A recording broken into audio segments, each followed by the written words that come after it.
When I was a youngster, I was raised in the Appalachian Valley, North Georgia, and anybody who was anybody quail hunted.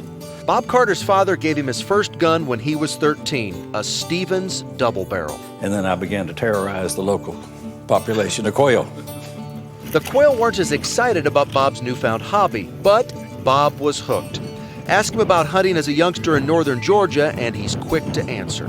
One afternoon after school, I had my 38 Buick and my bird dogs on the side of a mountain. We had a lot of hills, mountains in the Appalachian Valley.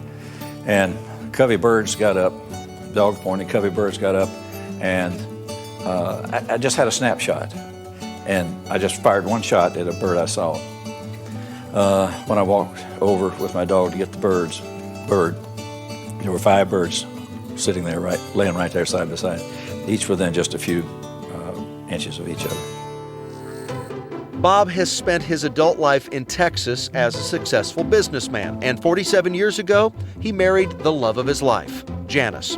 Although she knew immediately, Bob had a second love. Bob and I got home from our honeymoon, and the first thing he wanted for dinner was quail and biscuits. She cooks a mean quail, and I haven't gotten her to dress them yet, but that's still something I don't mind doing myself. It's made Bob what he is. It was everything to him, and school was not, it was hunting. Growing up hunting with my father was fantastic. I shot my first quail at 9. But the best part about that was just being with him.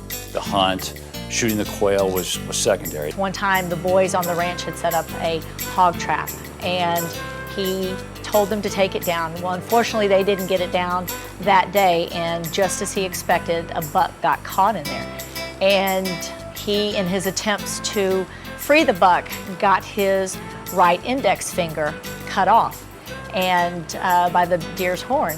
And instead of him being upset, you know, he's right-handed and everything, he just looked at me and goes, thank goodness it's not my shooting finger, because he shoots with his left hand.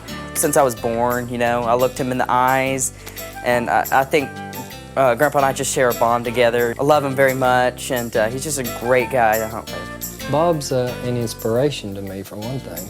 He's persevering. He's like a bulldog. You know, he grabs hold of something, an idea, or whatever, and he doesn't let go until it thunders. You know, and it doesn't thunder much at my house.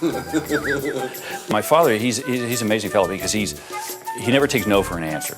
And one time he was in town, and he right after he bought the ranch, and he met this old rancher, and the rancher said, "Let me tell you something." He said, "Unless you have 20,000 acres in front of your acreage, you just got a place."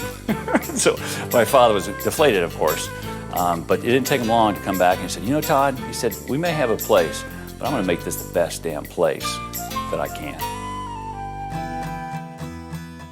Bob Carter's love and passion for the outdoors runs deeper than the heart of Texas. He is a true conservationist and is committed to making quail hunting better for his grandchildren's children.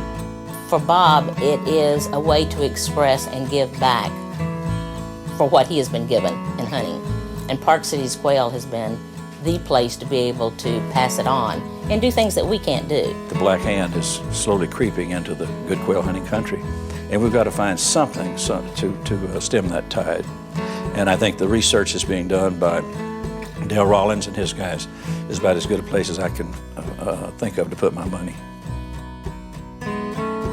He has such integrity and he has such a love for the land, and now he even has such love for the birds that when we go out at night to look at them, we don't want to kill them, we just want to talk to them and love on them.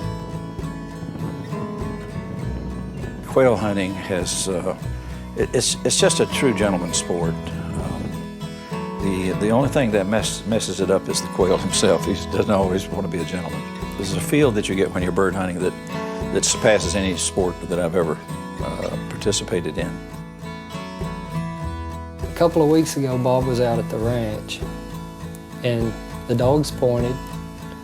We walked up there, and a covey of birds flew. And I turned and looked at him. I said, "Why didn't you shoot?"